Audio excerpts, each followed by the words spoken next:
All right, Coach of the Year in the NBA. Who's that Atlanta gonna Hawks be? coach. You like him, huh? Oh my! I mean, yes, I respect Steve Kerr. Yes, Brad Stevens. The way the Celtics have played towards the end of this year has Who been expected that? jaw-dropping. The Celtics. I don't even think Brad Stevens expected it, to be honest. But if you look at that Atlanta Hawks team, I mean, before this season began, I'll be honest, could you have named 4 Atlanta Hawks?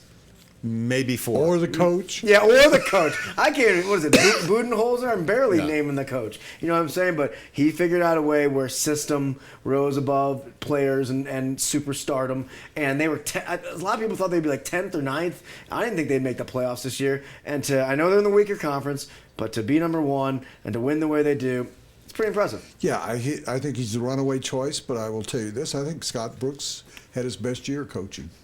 Interesting. He was without Westbrook for 15 games. I think Durant missed 55 games. Okay. Ibaka missed a lot of games. They were this close to getting into the playoffs, and they might have caused some people some problems. They did what they had to do down the stretch. They won again last night against a bad Wolves team, but they just barely missed out. Scott Brooks should be in the mention, but yet Scott Brooks may be on the way out. He may be in a different mention situation later in the show if we talk about possible Nuggets replacements. I like the Brad Stevens pick. I mean, really, who thought the Boston? I know they're below 500. Right. I know they weren't particularly impressive. I know they snuck into a bad Eastern Look Conference at their playoff. second half.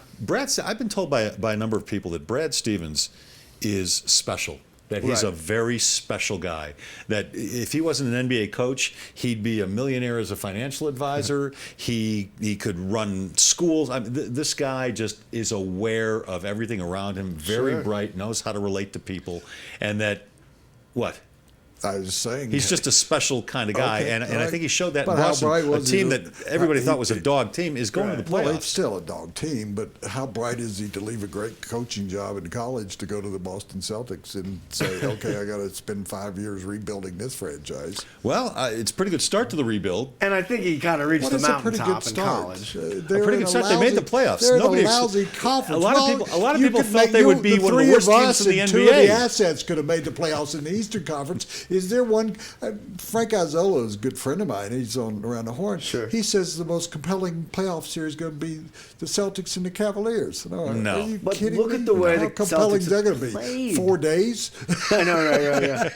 I think the Celtics will win at least a game in there. Bull. Do you? Yeah. Look at the way they're playing these days. How about the Cavs? How about the way they're playing? They're not bad. Not bad. All right. Do I sound like Seinfeld? Yes, you do. Yeah, What's what's the the story? By the What's way, with I want you guys to Celtics? turn to the monitor and tell me who this is. Oh, man. That's Who is that? Moon. That's Wally I Moon. didn't even know Wearing an how- Orioles jersey. I'll tell you, I thought I knew everything there was to know about Wally Moon, but I didn't know he played for the Orioles. And what you don't know is every time he had one of those moonshots in Los Angeles, he would actually moon the crowd. Yeah. No, Little known he fact. Little known fact. You're being silly now. Nuggets season.